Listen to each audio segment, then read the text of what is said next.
Buwan-buwan kang nagbabayad ng renta, pero di mo alam, bahay na sana yung binabayaran mo.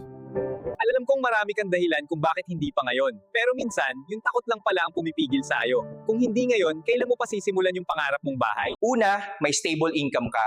Pangalawa, gusto mo nang tumigil sa renta. At pangatlo, handa ka nang mag-invest para sa future ng pamilya mo. Yan na yung bahay na dati pinapangarap mo lang. Welcome po sa inyong bagong bahay at lupa. Dati, pangarap lang nila ang sarili nilang bahay. Ngayon, bawat gising, paalala na, natupad na pala. Dati, sa inuupahan lang tayo. Ngayon, sa sarili na nating bahay.